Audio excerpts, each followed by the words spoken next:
സുഹൃത്തുക്കളെ, രാഹുൽ മാങ്കൂട്ടത്തിൽ എന്ന കോൺഗ്രസിലെ വൻമരം എന്നൊക്കെ നമുക്കിപ്പോൾ വിശേഷിപ്പിക്കാം. കാരണം സാധാരണഗതിയിൽ യൂത്ത് കോൺഗ്രസിൻ്റെ സംസ്ഥാന പ്രസിഡന്റ് പെരുമാറുന്ന രീതിയിലല്ല. അല്പം മാങ്കൂട്ടത്തിന് ഹൈപ്പ് ലഭിച്ചിട്ടുണ്ട് ടെലിവിഷൻ ചർച്ചകളിലൂടെ, ഒപ്പം തന്നെ യൂത്ത് കോൺഗ്രസിലെ സമരങ്ങളിലൂടെ. അതിനൊക്കെ അപ്പുറത്തേക്ക് പാലക്കാട് ഉപതെരഞ്ഞെടുപ്പ് ഷാഫി പറമ്പിലിൻ്റെ ചിറകിലേറി വിജയിച്ചതോടെ ഇതെല്ലാം കഴിഞ്ഞു. ഷാഫി ഏതാണ്ടൊരു കോൺഗ്രസിൻ്റെ സംസ്ഥാന നേതൃത്വം പോലെ രാഹുൽ മാങ്കൂട്ടത്തിൽ പെരുമാറുന്ന സമയം കൂടിയാണിത്. അവിടെയാണ് ഒരു ചെവിക്ക് പിടുത്തം രാഹുൽ മാങ്കൂട്ടത്തിന് നേരിടേണ്ടി വന്നത്. മാതൃഭൂമി ചാനലിലെ ഇൻ്റർവ്യൂവിലാണ് മുൻ പ്രതിപക്ഷ നേതാവ് രമേശ് ചെന്നിത്തല രാഹുൽ മാങ്കൂട്ടത്തിൻ്റെ പേരെടുത്ത് പറഞ്ഞല്ല, പക്ഷേ യുവ നേതാക്കൾ അല്പം കൂടി ശ്രദ്ധിക്കണം എന്ന്. നിങ്ങൾക്കറിയാലോ നിലമ്പൂർ ഉപതെരഞ്ഞെടുപ്പ് സമയത്ത് എന്തൊക്കെയാണ് നടന്നതെന്ന്. ആദ്യം പാർട്ടി ചർച്ച അവസാനിപ്പിച്ച സമയത്ത് PV അൻവറിൻ്റെ വീട്ടിൽ പോയി പാതിരാത്രി ചർച്ച നടത്തിയ രാഹുൽ മാങ്കൂട്ടത്തിൽ. അത് വലിയ വിമർശനങ്ങൾക്കാണ് കോൺഗ്രസ് പ്രവർത്തകരുടെ ഇടയിൽ കാരണമായത്. ആരുടെയും അനുമതി ഇല്ലാതെയാണ്, ആരുടെയും അറിവില്ലാതെയാണ് താൻ പോയത് എന്ന് പറയുന്നത്. പക്ഷേ രാഹുൽ മാങ്കൂട്ടത്തിലും ഷാഫി പറമ്പിലും ഒക്കെ VD സതീശൻ്റെ മനസ്സായി പ്രവർത്തിക്കുന്നവരാണ്. അപ്പോൾ ഒരു വാക്കെങ്കിലും പറഞ്ഞിട്ടായിരിക്കാം പോവുക എന്ന് മനസ്സിലാക്കേണ്ടി വരും. ഒരു പരിധിവരെ പലരും അന്ന് ചൂണ്ടിക്കാണിച്ചത് ഈ SP സുജിത് ദാസിനെ പോലെയുള്ളവരൊക്കെ നേരിട്ടത് കണ്ടില്ലേ, അൻവറിൻ്റെ അടുത്ത് ചെന്നാൽ അൻവർ ആ വിവരം പുറത്ത് ചോർത്തി നൽകും. അങ്ങനെ രാഹുൽ മാങ്കൂട്ടത്തിൽ ആ വീട്ടിലെത്തി നിൽക്കുന്ന വീഡിയോ അടക്കം പുറത്തു വരുന്ന സാഹചര്യമാണ് ഉണ്ടായത്. അവിടെ രാഹുൽ മാങ്കൂട്ടത്തിൽ തേഞ്ഞു. രണ്ടാമത്തത് പെട്ടി വിവാദമാണ്. അതായത് പാലക്കാടെ പെട്ടിയല്ല, ചീറ്റിപ്പോയ നിലമ്പൂരെ പെട്ടി. വാഹന പരിശോധന തെരഞ്ഞെടുപ്പ് കമ്മീഷൻ ഉദ്യോഗസ്ഥർ നടത്തുമ്പോൾ ഷാഫി പറമ്പിൽ പെരുമാറുന്നുണ്ട്. പക്ഷെ അതിനപ്പുറത്തേക്ക് ഈ ആളുകളോട് നിനക്കുള്ളത് വെച്ചിട്ടുണ്ട്. അത് രാഹുൽ മാങ്കൂട്ടത്തിൻ്റെ പതിവ് ശൈലിയാണ്. എല്ലാ കാലത്തും നിങ്ങളല്ലല്ലോ ഭരിക്കുന്നത്. ഓരോ സമര രംഗത്ത് ഇപ്പോൾ ഇടുക്കിയിലോ പലയിടത്തും നിങ്ങൾ കണ്ടിട്ടുണ്ടാവും. ഓരോ ഉദ്യോഗസ്ഥരുടെ പേര് എടുത്ത് വിളിച്ച് പറഞ്ഞ് ഇന്ന SI DYSP നിന്നെ ഞങ്ങൾ നോട്ട് ചെയ്ത് വെച്ചിട്ടുണ്ട് കേട്ടോ, ഇതേ പണി അവിടെ കാണിക്കുന്നു.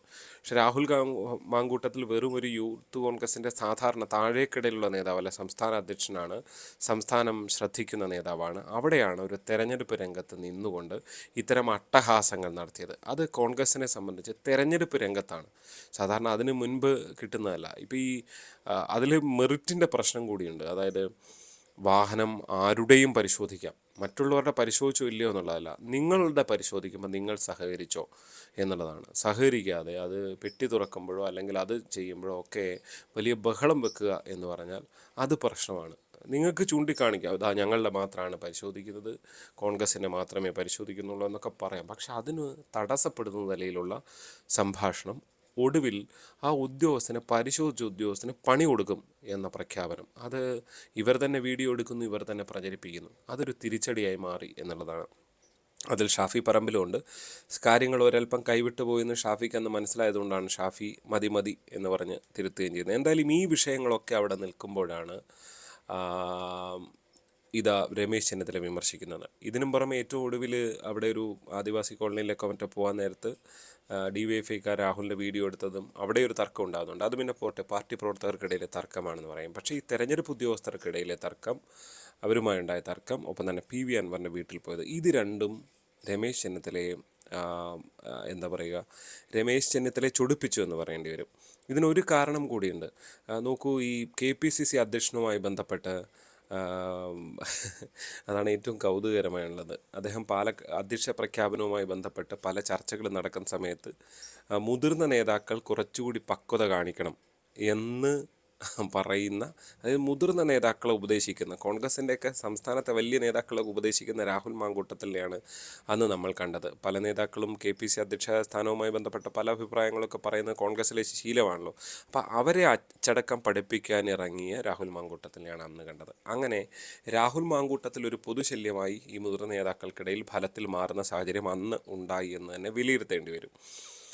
എന്തായാലും അതിനെല്ലാം പിന്നാലെയാണ് ഒരു തെരഞ്ഞെടുപ്പ് രംഗത്ത് രമേശ് ചെന്നിത്തല ചൂണ്ടിക്കാണിച്ചതാണ്, നമ്മളുടെ ഒരു വാക്കോ ഒരു ചെറിയ മുഖഭാവം പോലും തെരഞ്ഞെടുപ്പിനെ കാര്യമായി ബാധിക്കും എന്നുള്ളതാണ്. വളരെ ശരിയായ നിരീക്ഷണമാണ്. ഞാനും ഉമ്മൻചാണ്ടിയൊക്കെ എത്രയോ തെരഞ്ഞെടുപ്പുകൾ നടത്തിയിരിക്കുന്നു എന്ന് പറഞ്ഞ് സതീശനിട്ടൊരു അടി കൂടി കൊടുക്കുന്നുണ്ട്. 2-3 തെരഞ്ഞെടുപ്പ് സിറ്റിംഗ് സീറ്റുകൾ ജയിച്ചതോടെ സതീശൻ എന്തോ വലിയ ഇലക്ഷൻ എഞ്ചിനീയറായി മാറി എന്ന തരത്തിലുള്ള പ്രചരണ മാധ്യമങ്ങളിൽ സോഷ്യൽ മീഡിയയിലൊക്കെ നടക്കുന്നുണ്ട്. അവിടെയാണ് ഞാനും ഉമ്മൻചാണ്ടിയും എത്രയോ തിരഞ്ഞെടുപ്പ് നേരിടുന്നത്. അതിന് പറയാനുള്ള കാരണം, ഈ ജയിച്ചാൽ എല്ലാവരുടെയും ജയം, തോറ്റാൽ എൻ്റെ മാത്രം ഉത്തരവാദിത്തം എന്ന സതീശൻ്റെ പ്രസ്താവനയാണ് ഫലത്തിൽ രമേശ് ചെന്നിത്തലയെ ചൊടിപ്പിച്ചത് എന്ന് തന്നെ പറയേണ്ടി വരും.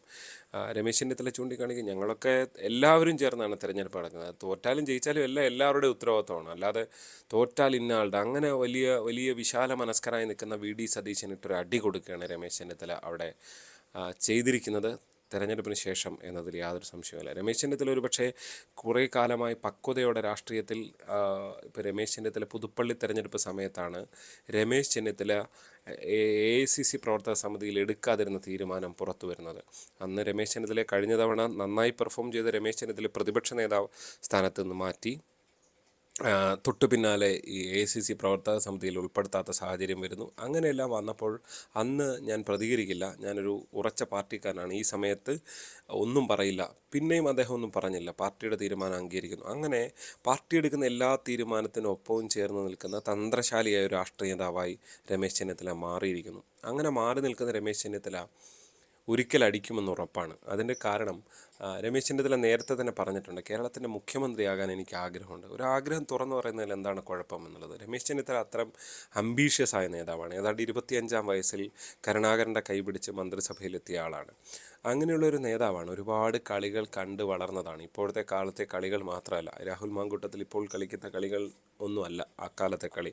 തന്ത്രശാലിയായ കെ കരുണാകരനും AK ആൻ്റണിയും ഉമ്മൻചാണ്ടിയൊക്കെ നിറഞ്ഞു നിന്ന, വയലാർ രവിയൊക്കെ നിറഞ്ഞു നിന്ന കാലമായിരുന്നു അത്. അപ്പോൾ അതാണ് അവിടുത്തെ ഒരു പ്രത്യേകത. അപ്പോൾ പറഞ്ഞു വരുന്നത്, രമേശ് ചെന്നിത്തല പണി തുടങ്ങിക്കഴിഞ്ഞു എന്ന് തന്നെയാണ് നമുക്ക് എടുത്തു പറയേണ്ടത്. അതുകൊണ്ട് യുവ നേതാക്കൾ എന്ന് പറയുമ്പോൾ ഷാഫിക്കുണ്ട്, രാഹുൽ മാങ്കൂട്ടത്തിലുണ്ട്. അതുകൂടാതെ സതീശനിലും അടിച്ചതിലൂടെ ഒന്ന് തുടങ്ങി വെച്ചു എന്ന് മാത്രമേ ഉള്ളൂ. ഇതിനിപ്പോൾ ഒരു തുടർച്ചയുണ്ടാകും എന്ന് കരുതാൻ വയ്യ. തെരഞ്ഞെടുപ്പ് ഫലം പുറത്ത് വന്ന ശേഷം, അല്ലെങ്കിൽ പഞ്ചായത്ത് തെരഞ്ഞെടുപ്പ് ഫലം, ഇതിൻ്റെയൊക്കെ സമയത്ത് ഏറ്റവും അവസാനം ഒരു നിയമസഭാ തെരഞ്ഞെടുപ്പിലേക്ക് എത്തുന്നൊരു സമയമുള്ളൂ. ആ സമയം കളി ഒരല്പം കാര്യമാകുമെന്ന കാര്യത്തിൽ യാതൊരു സംശയവുമില്ല. രമേശ് ചെന്നിത്തല തൻ്റെ ക്ലെയിം ഉന്നയിക്കും എന്ന കാര്യത്തിലും യാതൊരു സംശയമില്ല. ഇപ്പോൾ മഹാരാഷ്ട്രയുടെ ചുമതലയോടുകൂടി വലിയ നേട്ടമുണ്ടാക്കിയിരുന്നു ലോക്സഭാ തെരഞ്ഞെടുപ്പിൽ രമേശ് ചെന്നിത്തല. പക്ഷേ നിയമസഭാ തെരഞ്ഞെടുപ്പിൽ ആ നേട്ടം മഹാരാഷ്ട്രയിൽ ആവർത്തിക്കാൻ രമേശ് ചെന്നിത്തലയുടെ ഒരു നേതൃത്വത്തിന് കഴിഞ്ഞില്ല എന്ന് തന്നെ വിലയിരുത്തേണ്ടി വരും. പക്ഷേ എന്നിരുന്നാൽ തന്നെ നമ്മൾ കാര്യമാക്കേണ്ട ഏറ്റവും പ്രധാനപ്പെട്ട വിഷയം ഇതാണ്, കോൺഗ്രസിൽ കാര്യങ്ങൾ അത്ര എളുപ്പമല്ല എന്ന് തന്നെ പറയേണ്ടി വരും. രാഹുൽ മാങ്കൂട്ടത്തിൽ ഉൾപ്പെടെയുള്ളവർ നടത്തുന്ന ഇത്തരം നീക്കങ്ങളിൽ വലിയ അസ്വാരസ്യമുള്ള ഒരുപാട് ആളുകളുണ്ട്. പ്രത്യേകിച്ച് ചാണ്ടി ഉമ്മനെ പോലുള്ള നേതാക്കളുണ്ട്. അങ്ങനെ പലരും അതൃപ്തരായിരിക്കുന്ന പഴയ ഗ്രൂപ്പുകാരുണ്ട്. ഇവരെല്ലാം കൂടി രമേശിനൊപ്പം അങ്ങ് ചേരാനുള്ള സാധ്യത, നേരത്തെ തന്നെ ചേർന്ന സാഹചര്യം ഉണ്ടായിരുന്നു. ഉമ്മൻചാണ്ടി നിർദ്ദേശിച്ചിരുന്ന പ്രതിപക്ഷ നേതാവ് രമേശ് ചെന്നിത്തലയായിരുന്നു. പക്ഷേ അതിനെ അട്ടിമറിച്ചത് ഫലത്തിൽ ഷാഫി പറമ്പിൽ ഉൾപ്പെടെയുള്ളവരാണ് എന്നുള്ള ചരിത്ര സത്യം അതാണ് ഉമ്മൻചാണ്ടിക്കൊപ്പം ഉണ്ടായിരുന്ന, അതായത് ഉമ്മൻചാണ്ടിയുടെ മകനായ ചാണ്ടി ഉമ്മനെ പോലുള്ളവരുടെയൊക്കെ ഈ ഷാഫിയോടൊക്കെയുള്ള പ്രശ്നം. പാലക്കാട് തെരഞ്ഞെടുപ്പ് പ്രചരണത്തിലൊന്നും വെറുതെ തല കാണിച്ചു പോവല്ലേ ചെയ്തത്. ഇത്തവണ എത്രയോ കിലോമീറ്ററുകൾ ചാണ്ടി ഉമ്മൻ നടന്നത് കണ്ടു നിങ്ങൾ നിലമ്പൂരിൽ. അപ്പോൾ ചാണ്ടിയുടെ പ്രവർത്തന രീതി അതൊക്കെയാണ്.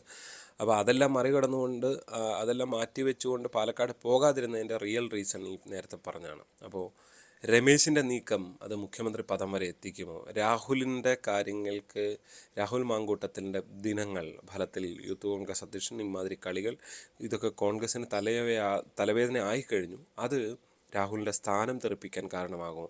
ഇത്തരം വിഷയങ്ങളാണ് ഈ വീഡിയോയിൽ നമ്മൾ ചർച്ച ചെയ്തത്. നിങ്ങളുടെ അഭിപ്രായം കമൻറ്റായി രേഖപ്പെടുത്തുക. നന്ദി.